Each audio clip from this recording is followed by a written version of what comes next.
Seja bem-vindo a mais um episódio do programa Personalidades, esse programa aqui da Rádio Jornal Indaiatuba, que vai ao ar no Facebook e também no YouTube.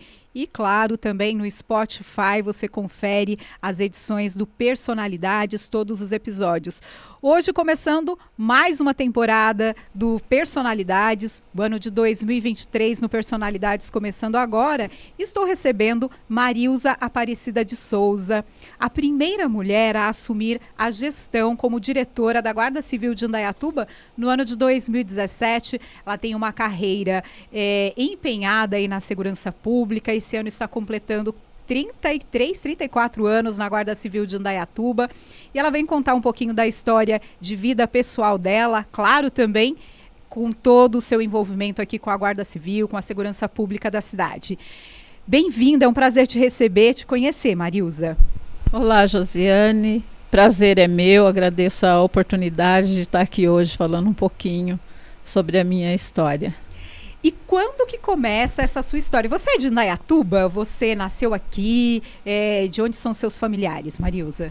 Sou de Indaiatuba, eu nasci aqui, né? Somos uma família de 6 irmãos, um infelizmente já falecido. E meus pais eram de Minas, né? Vieram para cá, para Indaiatuba já há muito tempo. E eu e os 2 irmãos caçulas, né? Depois de mim, nascemos aqui em Indaiatuba. E qual cidade de Minas?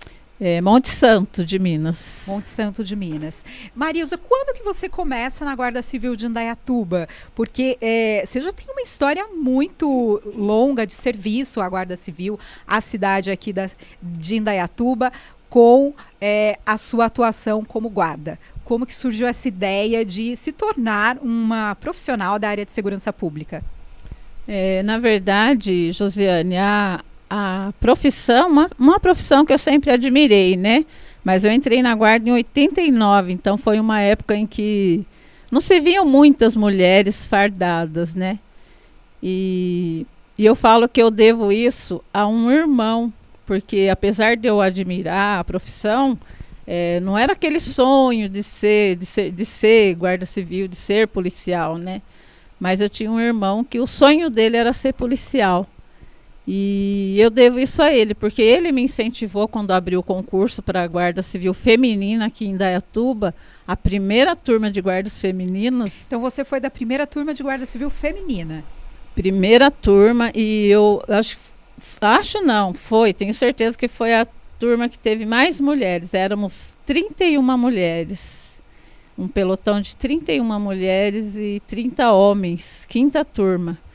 E meu irmão que me incentivou, e ele prestou o concurso e por incrível que pareça, ele não conseguiu entrar já nessa turma, né? Certo. E eu passei nesse concurso, foi em 1989, primeira turma de guardas femininas e 5ª turma de guardas civis.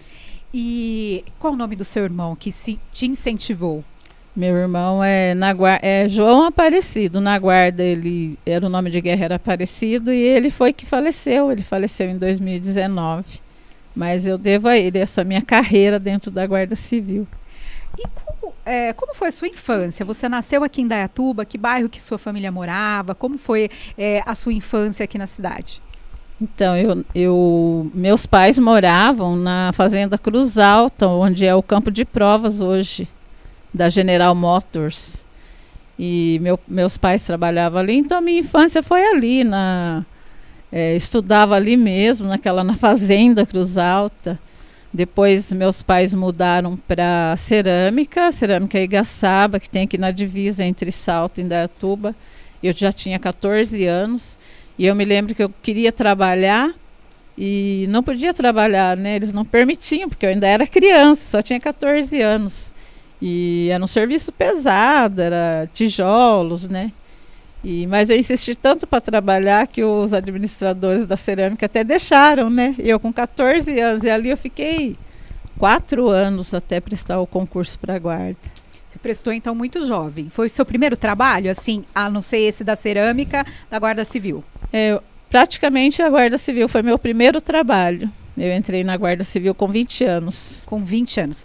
E, Marilza, você tem aí todo um trabalho na Guarda Civil, você é formada em pedagogia, possui também pós-graduações em gestão pública e segurança pública e comando.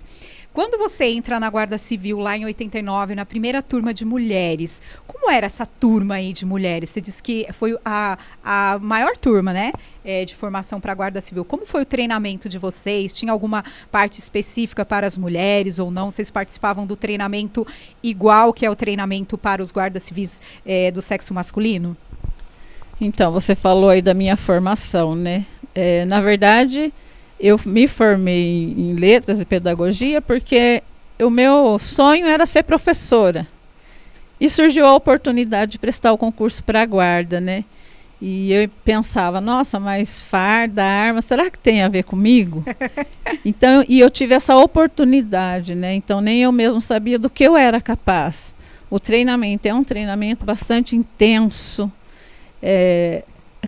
Causa sofrimento, sim, porque é um treinamento difícil, é um treinamento junto com os homens, né? Não tem essa diferença ali na hora do treinamento, não tem essa diferença de quem é homem, quem é mulher. O treinamento é um só. Então foi um treinamento assim difícil, sofrido, mas quando a gente termina esse treinamento, é um orgulho, é uma satisfação pessoal que, como eu te disse, a gente não sabe do que a gente é capaz.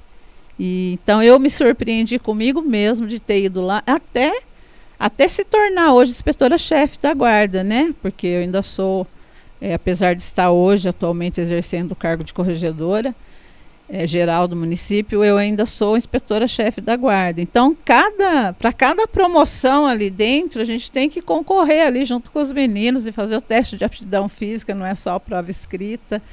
Então, eu me orgulho porque eu não imaginava que eu ia ser capaz de fazer tudo isso, né? Mas o treinamento não é fácil, é bastante intenso. Você diz treinamento físico, né? Exato, treinamento físico. É o mesmo treinamento para os homens e para as mulheres. E as mulheres vão lá e conseguem... Durante o curso de formação, o treinamento são todos juntos, homens, mulheres, e a mulherada está lá competindo com os meninos e às vezes consegue até uma classificação melhor. E aí, em 2017, você é escolhida pelo seu trabalho aí como... Você já tinha uma experiência como gestora ali dentro da Guarda Civil. Você é escolhida para assumir o posto como a primeira mulher diretora da Guarda Civil de Indaiatuba. Quando você recebeu esse convite, você consegue falar para a gente aqui quais foram os primeiros sentimentos ali? Eu vou assumir, serei a primeira mulher a assumir a Guarda Civil de Indaiatuba como diretora. Você já era inspetora, né? Já era inspetora-chefe. Mas qual foi o seu sentimento ao ser comunicada? É difícil descrever o sentimento, porque eu tive toda uma história antes disso, né? Eu passei por um problema de saúde muito difícil. Você pode contar pra gente sobre isso? Sim, claro. Durante a minha carreira na guarda, eu tive um problema nos rins, eu perdi os meus rins e passei a fazer hemodiálise. E os médicos querendo me aposentar, porque era difícil um transplante. Realmente, você entra para fazer uma hemodiálise, meus irmãos não podiam me doar um rim, por ser uma doença hereditária. E eu fiquei ali, numa fila, aguardando um rim e fora da guarda. E os médicos querendo me aposentar. Quanto tempo isso? 4 anos eu fiquei nessa situação. E sem esperança de ser transplantada, mas com a esperança de voltar a trabalhar, voltar para a guarda, né? Assim, a esperança que eu digo de não saber quando ser, né, transplantada. Mas eu falei, não, eu tenho fé em Deus, eu acredito que eu vou conseguir voltar. E o médico chegou a fazer uma carta para mim, apresenta no seu RH para você se aposentar.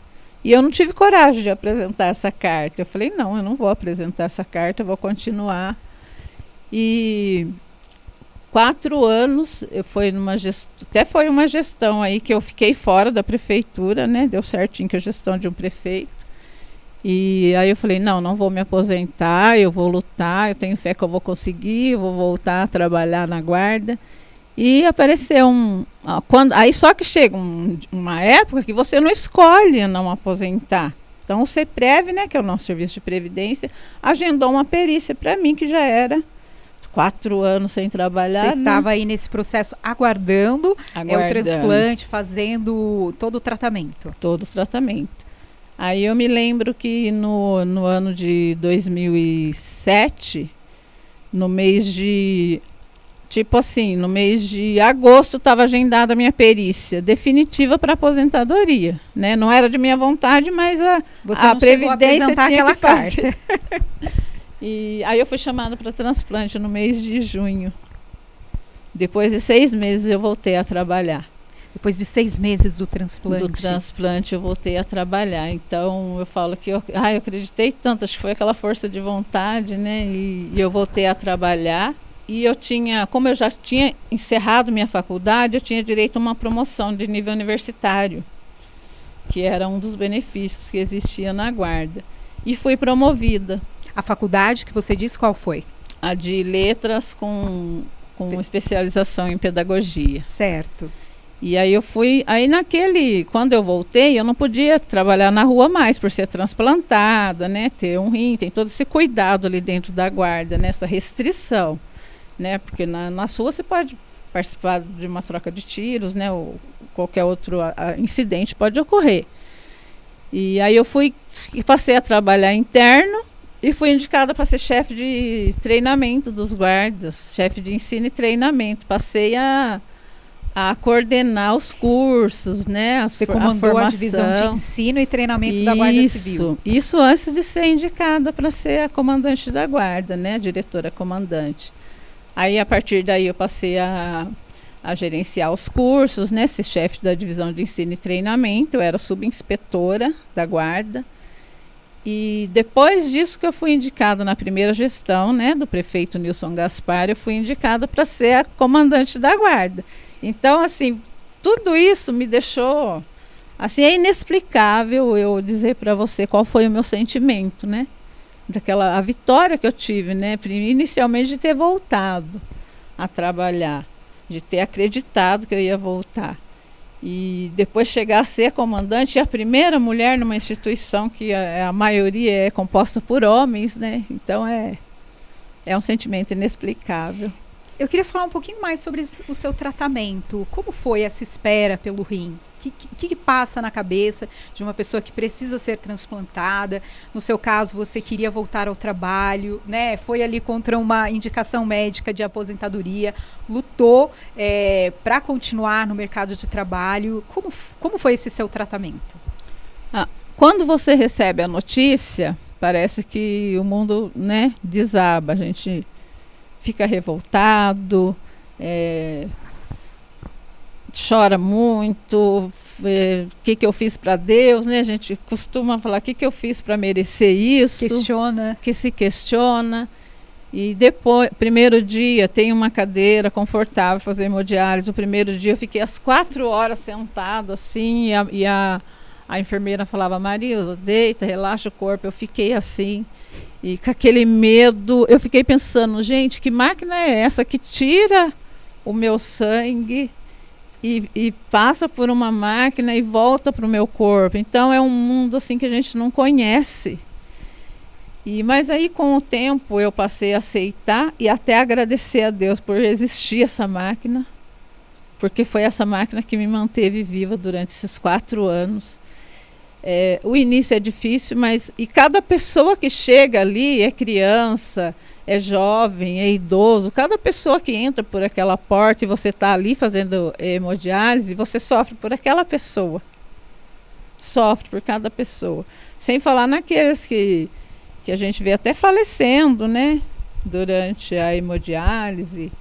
Então, a notícia é difícil, mas no final a gente agradece a Deus por existir aquela máquina, que é o seu rim, né?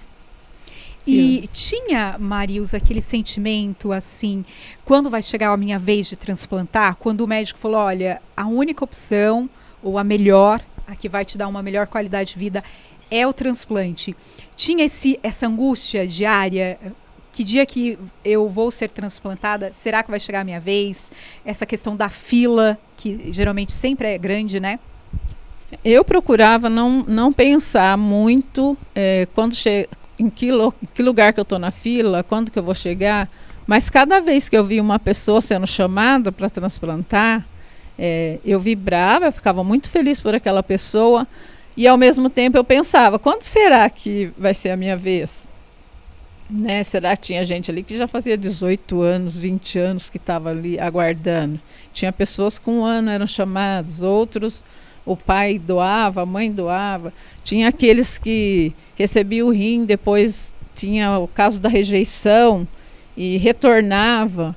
Então eu procurava não pensar, mas quando eu via as pessoas sendo chamadas, eu perguntava, nossa, que hospital? Eu estou na fila do Hospital do Rim em São Paulo. E eu estava na Unicamp, né? Uhum. E eu cheguei a pensar, eu acho que eu vou mudar. Eu acho que eu vou sair da fila da Unicamp e eu vou para a fila do Hospital do Rim. E por incrível que pareça, eu estava pensando nessa transferência, eu fui chamada. Então, o ideal é não ficar pensando. E eu levava palavras cruzadas, eu levava um livro. Tinha uma psicóloga que passava de cadeira em cadeira, querendo conversar, e eu fui aceitando o tratamento, que eu nem conversava com a psicóloga, eu falava, não, tá tudo bem, e eu ficava ali lendo meu livro, que eu via que tinha pessoas que precisavam desse atendimento, e eu ficava lendo meu livro, e isso são 4 horas, 3 vezes por semana, né? Você fica preso a uma máquina, você não pode viajar, você tem as restrições de alimentos, de água, né? Principalmente de água, que é muito difícil. Mas eu, sinceramente, eu não ficava pensando quando será a minha vez. E era mais quando acontecia de alguém sair, eu ficava, de conseguir essa vitória, eu ficava, quando será, né, que eu vou ser chamada? Será que eu vou ser chamada, né? E quando veio a notícia, o que você sentiu? Quando você foi chamada? Quando eu fui chamada, aconteceram assim, várias coisas bem bacanas, né? A primeira foi que eu estava saindo de casa e a moça que trabalhava em casa, né, que cuidava do meu pai, ela atendeu o telefone, eu falei, fala que eu não tô, que eu tô atrasada. A hora que ela atendeu e falou, é da Unicamp, eu voltei, quase que eu não atendi essa ligação. E aí você foi chamada, né? Eu corri para lá, para a Unicamp, tomamos até multa na estrada, eu com meu marido. Chegamos lá, tinham 8 pessoas para 2 rins. Né? Era um cadáver. 8 pessoas. Aí eu estava indo com aquela, sou eu que vou ser transplantada, né? E dessas 8 pessoas, ficaram 4 pessoas lá. O que eles fazem? Uma investigação nos exames. Quem está com os exames melhor aí, tudo kit. Fica. E eu fui dispensada. Nossa. Ficaram 4 pessoas lá. Aí eu liguei para minha irmã, lembro até hoje, e falei, Rosana, não foi dessa vez. Ela falou, vamos fazer uma oração para quem conseguiu? Sim. Vamos fazer uma oração? Eu falei, vamos. E meu marido falou, já que terminou em pizza, vamos comer pizza. Eu não podia comer pizza, né? É até engraçado essa parte. Uhum. E fomos. Aí, quando foi naquele mesmo dia, meia-noite, me ligaram. Você veio para cá? Você veio aqui hoje, esteve aqui hoje no hospital? Sim. Volta que o rim é seu. Você comeu? Eu falei, comi o quê? Pizza? Ai, não acredito, você comeu pizza. Tomou Coca-Cola? Também. Não, volta, vamos fazer hemodiálise de novo, limpar o seu sangue. Mais uma vez eu agradeci a Deus por existir a máquina de hemodiálise. Nossa. E eu fui transplantada. Aquelas pessoas que ficaram, uma pessoa não deu certo, um deu certo. O outro parece que não estava com as vacinas em dia, e eu com as minhas vacinas todas em dia, sabe? E aquele dia o rim foi meu. Então aconteceram assim algumas situações até engraçadas, né? Mas aquele dia lá eu consegui ser transplantada. Marisa, você falou aí do seu marido, né? Você é casada, tem filhos. Quantos filhos você tem? Sou casada. Meu marido também é guarda civil. Qual o nome dele? Barrada. O Barrada. Na guarda. E temos 2 filhos que vieram um pouquinho mais tarde também, né? Foi uma vitória aí para nós. São gêmeos, o João e a Antonella. Que idade eles estão? 3 anos. 3 anos, ai que lindo. E como que é conciliar você como mulher, como que você conciliou o seu trabalho na Guarda Civil de Indaiatuba, toda a sua dedicação, a questão da sua doença também, e depois como inspetora e também depois como comandante da Guarda Civil? Como que foi, o que você, vamos dizer assim, foi tendo de aprendizado para a sua vida no campo profissional como mulher? É um desafio, né, a mulher, porque é a questão da dupla jornada. E eu ainda morava com meu pai, que meu pai teve um AVC, eu cuidava do meu pai. Então eu tinha uma cuidadora em casa para cuidar do meu pai. E então na guarda, inicialmente, são turnos, né? Então você tem que ir conciliando isso. Não tinha as crianças ainda, as crianças vieram aí já praticamente com a minha carreira já completa, né? Que eu digo que as mulheres hoje estudam mais e se casam mais tarde, têm filhos mais tarde, né?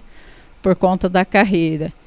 E comigo, na verdade, o que atrasou aí a minha questão da maternidade foi o problema de saúde, né? Uhum. Mas não é fácil conciliar. E a gente aprende muito. Eu acho que com a função de comando mesmo, a gente aprende a delegar funções. A gente dá a oportunidade para o outro também, né? Para o outro fazer. E, assim, a dupla jornada da mulher é um desafio. Acho que toda mulher sabe que não é fácil mesmo a gente cuidar do filho. O filho quer a gente, ainda mais na função de guarda. Você está na rua, você não tem horário para retornar para casa. Você não tem aquela hora certinho de estar em casa. E não é fácil, é complicado essa questão. É um dos desafios da profissão. É um desafio, né? Nascer mulher já é um desafio, eu digo. E você acredita, assim, que essa questão da sua dedicação foi um diferencial para você chegar onde você chegou, a primeira mulher a assumir a Guarda Civil como diretora? Eu digo que sim, porque na época nós tínhamos o comandante, né, que era o inspetor Zombini.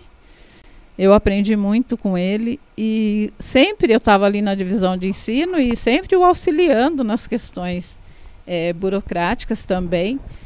E às vezes quando ele saía de férias ou de uma licença-prêmio ou de outro benefício que ele tivesse ali, né, uma folga, eu sempre era indicada para assumir como diretora interina. Então eu acredito que, de acordo com o que eu fui fazendo, né, minha dedicação ali ao trabalho, eu acabei sendo indicada para assumir. E, Marisa, quais as barreiras que ainda existem para as mulheres? Você aí com toda a sua experiência, inclusive como gestora, como diretora de uma corporação tão grande e importante quanto a Guarda Civil de Indaiatuba, quais são as barreiras para as mulheres que querem seguir carreira na segurança pública, como guarda, como policial militar, como bombeiras? Eu acredito que ainda exista o preconceito, né? Para seguir a carreira, ela vai lá, ela presta um concurso, ela vai conseguir, que eu sei que ela vai se dedicar ao máximo, ela vai conseguir. Quando a mulher quer, ela consegue, né? Ela consegue. Já dentro, na função, querendo ou não, ainda existe o preconceito. Agora, você imagina, numa empresa, numa instituição que a maioria é composta por homens, e a mulher ser indicada. Claro que ali dentro da guarda eu não percebi nenhum tipo de preconceito quando eu fui indicada para assumir o comando da guarda. Até mesmo porque ali nós temos um regulamento disciplinar bastante rígido, né? Sim. E o guarda ele tem que cumprir aquela função, ele tem que prestar continência, ele tem que chamar de senhora, ele tem que acatar as ordens, né? Porque tudo isso está ali num regulamento disciplinar. Então não percebi o preconceito. Mas quando eu entrei na guarda, eu vivi esse preconceito. Lá atrás, em 89. Lá atrás, em 89. Por quê? Quando as mulheres assumiram, primeiro, as mulheres não tinham arma. Os homens eram armados, as mulheres não eram armadas. Isso quando você começou? Isso quando eu comecei. Então você fez o curso, se destacou, fez o curso igual aos homens ali, mas você não tinha o direito à arma. Exato. E aí você percebia que o homem também não tinha segurança de trabalhar com uma mulher na viatura. Então as mulheres eram todas alocadas para postos fixos, patrulhamento a pé no entorno das escolas, né? Os postos fixos que eu digo é rodoviária, um UBS, um hospital.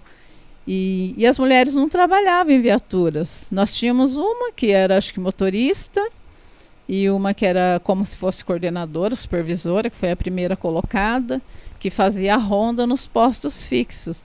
E chegou uma época, quando terminou nosso estágio probatório, as 31 pastas de estágio probatório na mesa do secretário de segurança, na época era Secretaria de Defesa Social, e o secretário falando, olha, a Guarda Civil Feminina não deu certo, o que nós vamos fazer? Vai exonerar ou vamos mudar o cargo delas para administrativo? Exonerar não podia porque não tinha nenhum argumento, nenhum motivo. E as meninas ficaram todas no administrativo, tiraram o nosso adicional de periculosidade, que é o adicional de risco de vida para quem trabalha armado. E ali nós ficamos mais ou menos uns 5 anos sem tudo isso? Sem o adicional, até que 2 das meninas, né, 2 guerreiras aí, falaram, não, nós vamos, né, Carla e Eliana, nós vamos brigar por isso, vamos voltar a trabalhar fardado, vamos voltar com o nosso adicional de periculosidade, e aí retornamos a concorrer. A guarda feminina ela ia só até a classe especial, então os guardas que entravam depois de nós no concurso, passava por nós, né? As promoções, chegava a ser inspetor-chefe, e nós parávamos ali na classe especial. Então, foi um preconceito, né? Com certeza. Vivenciado naquela época. E aí que eu penso, né? Passar por tudo isso e chegar a ser a primeira mulher comandante, né? Foi incrível, né? Foi incrível, com certeza. Você fez história, está fazendo história. E isso mudou. Quando que mudou? Então, assim, como eu te falei, né? Quando eu fui, depois nós passamos a concorrer com os guardas, concorrer com os meninos, concorrer com os homens, chegar lá, né? Conseguir a promoção. Acho que a partir daí já não vimos mais esse tipo de preconceito, porque a mulher estava ali, ó, concorrendo, né? Eu digo que foi a melhor coisa que teve na guarda, foi isso, um concurso onde o pessoal vai lá, faz a prova, faz o seu teste de aptidão física e que vença o melhor. Eu queria falar um pouquinho sobre a sua atuação aí. O Gil está me contando que você é uma excelente atiradora. É isso? O Alexandre, o secretário, ele sempre lembra disso, porque nos primeiras provas de tiro que eu fiz lá, quando eu entrei na guarda, então, eu sempre saía bem, né, na pontuação, atirava bem, né, saía muito bem. Agora, né, como eu estou na Corregedoria Geral, claro que eu tenho que continuar fazendo os testes, né, para porte de arma, renovar porte de arma, a gente tem que continuar fazendo treinamento de tiro. Mas teve sim essa época que eu me destaquei.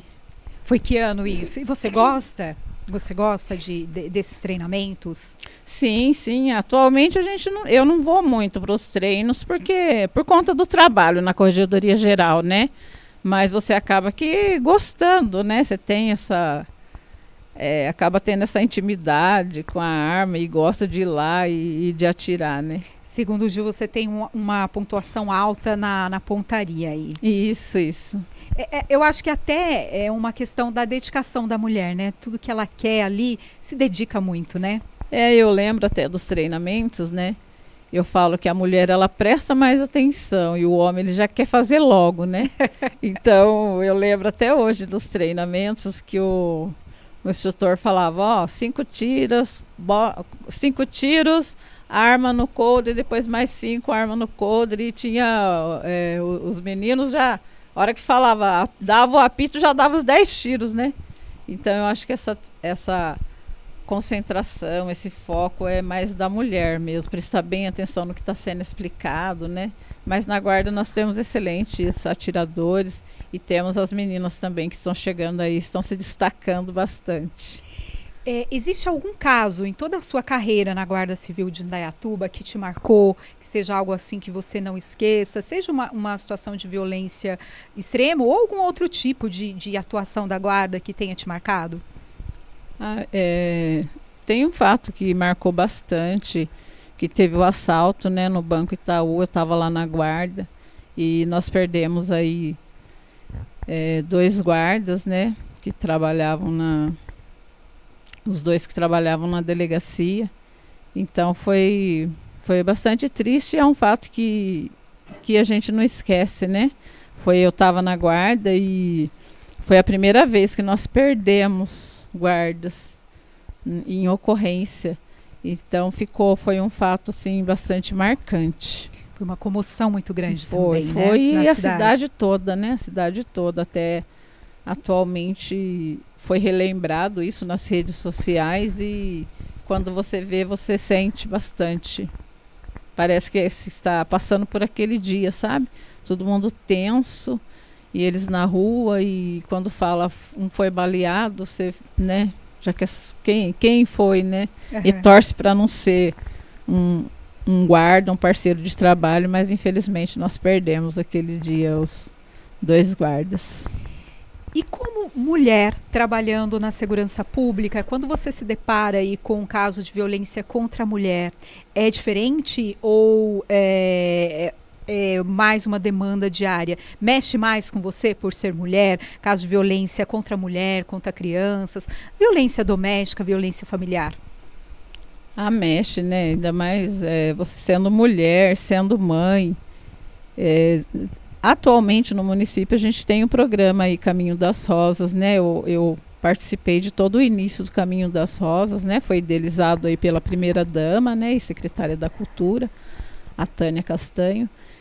Foi um programa aí que veio e está dando bastante resultado, graças a Deus, né? Tem um aplicativo que foi feito pela própria Guarda Civil, que é o botão do pânico. Então nós já estamos aí há anos sem feminicídio na cidade. Então foi um projeto que eu me engajei bastante, eu participei bastante, eu fiz de tudo para que desse tudo certo. E hoje, só não sei te falar mais detalhes porque hoje eu não estou atuando na Guarda, mas tem outros municípios engajados também, né, que vieram para cá para conhecer o sistema, e também já existe, já está acontecendo em outros municípios essa questão do botão, do aplicativo. Acaba servindo como modelo para outros municípios? Acaba servindo como modelo, e nossos próprios guardas que fizeram o aplicativo estão levando também para os outros municípios, né? Então está tendo essa adesão dos municípios, que acaba fazendo com que a Lei Maria da Penha se torne mais efetiva, né? Com esse engajamento dos municípios. Isso é importante, né? Principalmente agora que a gente está no mês das mulheres, é importante essa questão, né, de promover a segurança pública para elas. E a mulher também, ela está mais encorajada, ela está denunciando mais, ela está sentindo essa segurança. Então, os números estão aumentando. Por quê? Porque a mulher, ela está pedindo ajuda. E independente dela querer ou não, hoje a lei permite que ela seja, que o boletim de ocorrência seja elaborado. Porque tem aquela mulher que ela tem medo, né, de denunciar, tem medo de fazer o boletim de ocorrência, e hoje não, independente dela querer ou não, isso é realizado. Eu lembro que até quando comecei na imprensa aqui em Indaiatuba, né, era tão difícil a gente falar sobre o tema, e as mulheres, infelizmente naquela época, ainda não tinham algumas situações. Por exemplo, aqui em Indaiatuba já tem programas para que essas mulheres sejam encaminhadas rapidamente ao mercado de trabalho para ter uma independência financeira. Essa própria questão do Caminho das Rosas, o quanto isso mudou a vida das mulheres, o botão antipânico salvando vidas. A gente tem aí relatos de mulheres que clicam nesse botão e são atendidas em poucos minutos, às vezes não chega nem a 3 minutos, a viatura está ali protegendo essa mulher, os filhos que também estão dentro da casa, né? E são mudanças muito positivas para as mulheres, né? Que sofrem, que estão nesse estado de violência. Sim, hoje também tem o município conta aí com a colaboração do Estado, né, do Judiciário. Então a medida protetiva ela sai rápido. Sim. Ela está sendo mais ágil, ela sai rápido, imediatamente o município já é comunicado. As meninas aí que estão no patrulhamento fazem visitas para as mulheres para ver se está sendo cumprida a medida protetiva, né? Se precisa de algum apoio.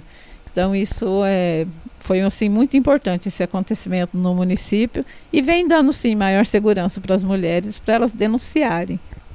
Marilza, para a gente ir para o final da nossa conversa aqui, como que é a Marisa mãe de gêmeos?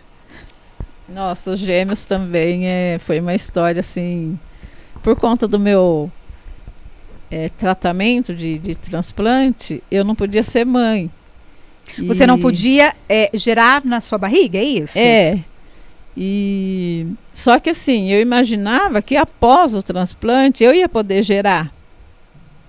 Até então, falei, depois que eu ser transplantada eu vou poder gerar. Já era um sonho? Já era um sonho. Então nós pensamos aí assim, ao mesmo tempo que era um sonho, eu tinha medo, por ser meu problema de rim ser hereditário, eu tinha medo de ter um filho e a criança acabar vindo com esse problema por ser hereditário. E aí eu falava pro meu marido, eu acho melhor não, a criança pode ter problema de saúde, pode perder um rim, né? Eu não vou poder doar, porque eu só tenho um. E aí ele falou, não vamos pensar nisso, né? E coletamos o material genético achando que eu ia poder gerar depois de transplantada. Isso antes do seu transplante? Mas fazendo hemodiálise, né? Olha. E aí quando eu fui transplantada, eu fui falar com a médica, né, da Unicamp. Eu falei, então agora eu já estou transplantada, que a questão de ter filhos. Aí ela falou, Marilza, pensa bem, você ficou 4 anos fazendo hemodiálise. Se você engravidar, você toma remédios muito fortes para manter o seu rim, né, para não dar rejeição. Você grávida tem que reduzir a medicação. Você reduzindo a medicação, seu rim vai ficar vulnerável. Nossa. Pensa bem, você quer voltar para uma hemodiálise e com criança? Como você vai cuidar das crianças? E aí eu falei, não, melhor não. Aí a mãe dele falou, Marilza, vamos numa palestra no Projeto Beta, que tem o útero de substituição. Fomos para uma palestra lá em São Paulo, no Instituto Beta. Assisti uma palestra e a mãe dele falou, eu vou gerar para vocês essas crianças. Nossa! Começamos todo o procedimento, a mãe dele teve um aneurisma e faleceu. Falei, não foi dessa vez, né? Vamos manter lá o material. E o hospital fez contato, né, conosco. Falou, olha, o que vocês vão fazer? Vão descartar o material? Vão doar o material? Aí eu falava, descartar não. Falei, descartar não, para mim é um aborto. Aí ele, eu também não vou querer doar. Meu filho vai ser criado por quem que eu não conheço? E por incrível que pareça, a sobrinha dele, a Jéssica, chegou um dia e foi um anjo assim que apareceu na nossa vida e falou, eu vou gerar esse bebê para vocês. E assim, de início eu não acreditei, falei, é sério isso? Tá falando sério? Segurei um pouco antes de falar para ele, que eu sabia que se eu falasse para ele, ele já ia falar, vamos agora, fazer. Agora. E que eu mesma, eu tinha esse medo, né, de gerar uma criança e acabar vindo com problema renal. E deu tudo certo, a Jéssica gerou, claro que passou por um tratamento psicológico, né? No Brasil não é permitido, se não for parente consanguíneo. Mas ele um dia num consultório médico pegou uma revista e estava lá que você poderia ter a mãe de aluguel fora e acompanhar tudo por WhatsApp, né? Ele já estava até pensando nisso. E aí surgiu a Jéssica, que gerou as crianças para nós e até de início ela falou, não, coloca um só, né? Aí o médico, não pode um, porque não é certeza que já vai dar certo na primeira. Então, 1 é 0% de chance, 2 é 50%. Certo. E foi 100%. Então, a Jéssica foi o anjo que apareceu aí na nossa vida e gerou os bebês e veio o João e a Antonella. Deu certo, foi 100% mesmo. Que legal, Foi né? 100%. Foi mais uma bênção na sua vida, né? Mais uma benção, mais uma benção. Eu falo que foi um dia... Eu cuidei a vida inteira do meu pai. E no dia que as crianças nasceram, no dia seguinte meu pai faleceu. Então, quando falam, né? Deus escreve certo por linhas tortas. Foi um sofrimento. Eu ter perdido meu pai, que eu cuidei dele a vida inteira, sempre morei com meu pai. As pessoas falavam, Maria, você não vai ter a sua casa? Eu falava assim, não, enquanto meu pai estiver vivo, eu vou ficar com meu pai. E no dia que eu estava lá no hospital com a Jéssica, que os bebês nasceram, no dia seguinte, meu pai faleceu. Então, meu pai não chegou a conhecer as crianças. Ele conheceu por foto. Sim. E nem sei se viu que ele estava mal, né? E, então, eu falo que foi... Eu sofri aquele dia, no mesmo dia que eu estava alegre pela vinda das crianças, eu estava chorando a morte do meu pai. Mas a vinda das crianças cobriu aquele vazio que eu estava sentindo, né? Que eu estava cuidando do meu pai, mas a vinda das crianças, se chegar com aquela notícia, você vê uma criança, depois de 6 meses perdi meu irmão também, né? E ver as crianças... Aquele sorriso da criança, você pegar aquele abraço. Nossa, é tudo assim que... Cada vez que eu sinto falta do meu pai, eu até vou parar um pouquinho de falar que eu vou me emocionar, mas eu vejo aquelas crianças, eu falo que Deus trouxe as crianças para preencher aquele vazio que ficou com a partida do meu pai. Que bacana, foi muito legal conhecer, conversar, saber um pouquinho da sua história, da sua vitória, né? E entender que você também inspira outras mulheres aí na área da segurança pública, local, regional. Muito obrigada, Marilza. Eu que agradeço, Josiane, aí, por essa oportunidade, né? Mais uma vez. E vou deixar aqui um feliz dia para todas as mulheres. Cada uma tem aí sua ternura, né? Sua ternura, né? Seu carinho, seu especial dentro de si. Então, feliz dias para todas.